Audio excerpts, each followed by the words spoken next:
Alright guys, I have not made a video in a minute, so I got a little bit of time here, so I figure I would.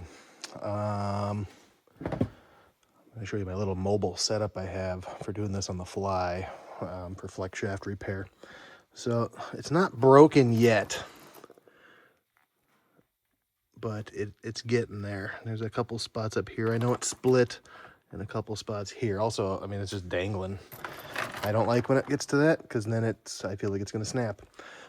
So anyway, I'll just do like a real time on how I do this. But anyway, these are my vise I bought from, I think, Harbor Freight. They're just cheap. My original plan, I built this weird little stand thing so it would sit in a bucket, because as you can see, it makes a mess with the flux. But then I learned that when the silver drips, it melts a hole in the bucket. So now I just keep a little piece of wood, and I basically just keep it right here. But anywho, but basically, if this is the first time you ever needed to do a repair on the rigid cables, not like the live core, not the dead core, it's usually gold colored cable. You cannot just cut it with a grinder. It will unravel. So there's a couple things you need.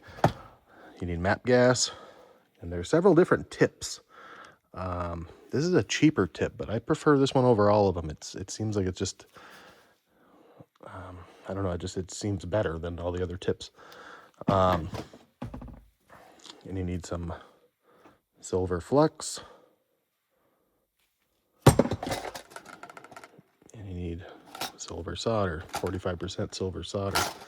Also for this stuff, I went through many of these thinking that they were going bad. I thought it was the cold weather, but all it was is eventually they dry up. All you gotta do is add a little bit of water to them and stir it up, and then it's good as new. But yeah, I'll get started here.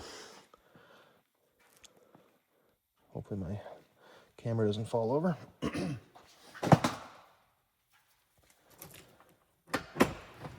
But start by taking the chains off.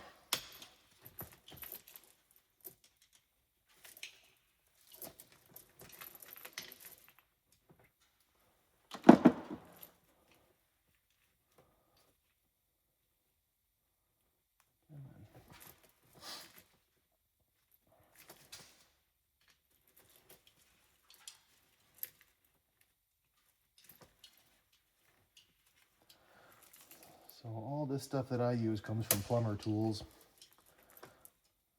These are the lightweight X-tip 4-inch.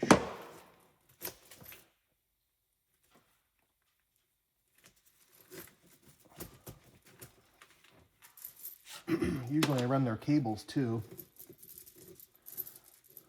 But this was like a spare machine that I had, and the bearing crapped out of my other one. Oh no, my light just went off.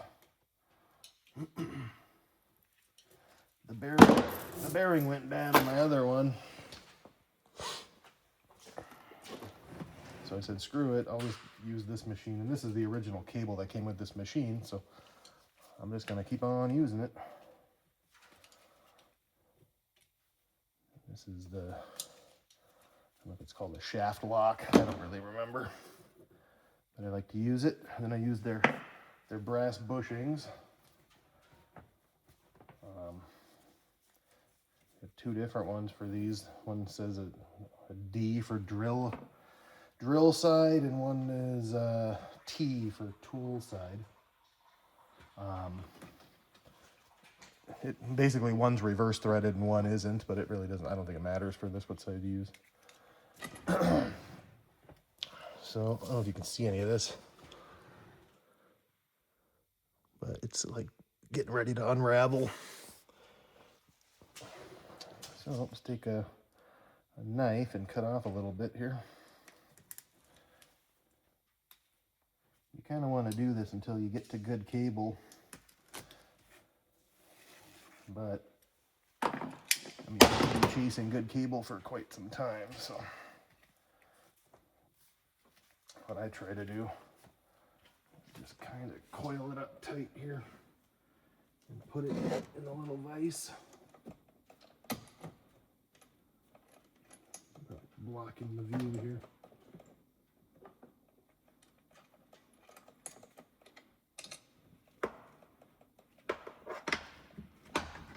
I've done it before where I've used the drill to get all the slack out, but I don't think you'll ever get it perfect or brand new again. But anything's better than how it was, so. And it's gonna do it again, it's just how this cable is. It doesn't feel too bad there. So, sometimes what I'll do, I'll just take a little towel, wipe some of the oils off.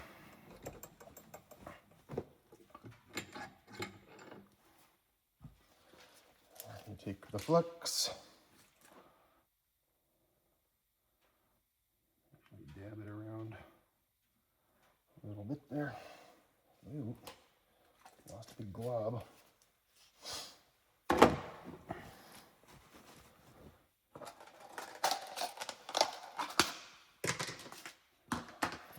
The solder,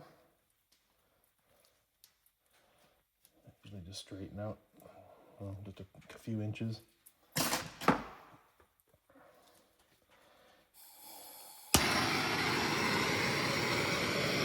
And you get the cable glowing red. I try to start off a little behind it and heat it up so the flux will soak in a little bit. I always start from the bottom so I can see when the top turns red, so you know it's hot enough.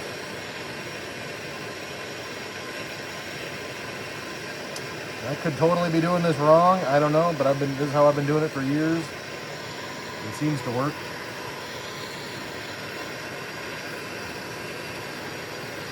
On the plumber tools cable, you don't have to do this.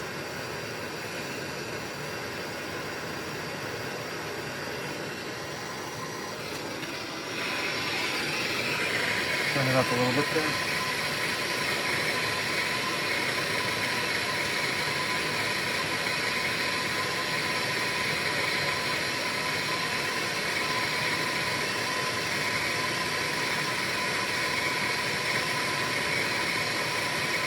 Starting to turn red.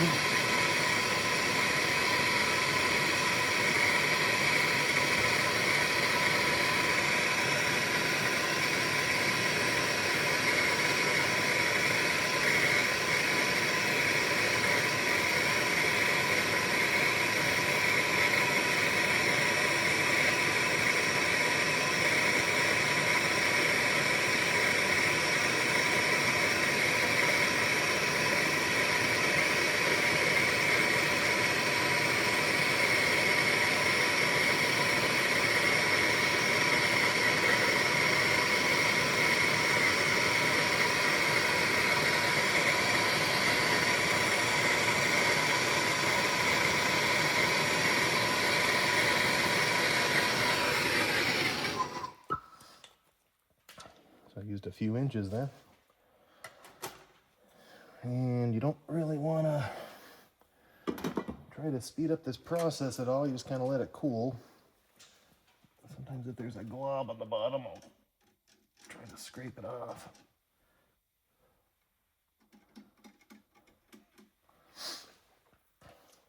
And usually at this point when it's cooling,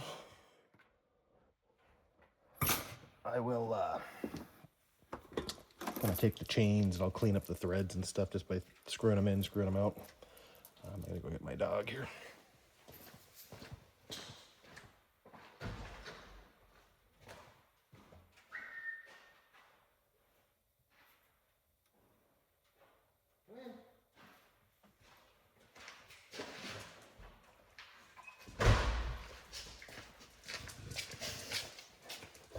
Yeah, while that's cooling, I usually just, these are pretty new chains, so I know they're fine, but I usually just screw them in a little bit just to clean the threads up. Yeah, or if they're bad, I take this time to change the threads out. And I think I can feel this. This one's digging in a little bit, so Usually just go in and out, in and out, in and out, and eventually it cleans them all up. Just so when you have to take them off, they actually come off.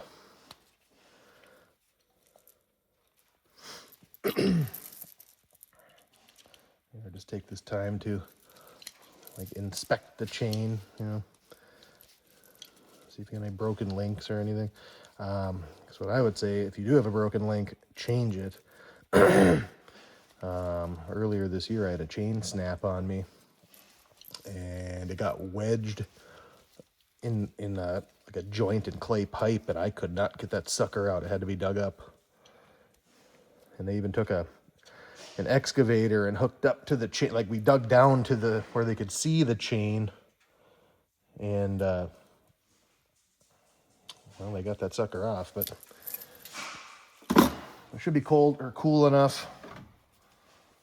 So you take a grinder and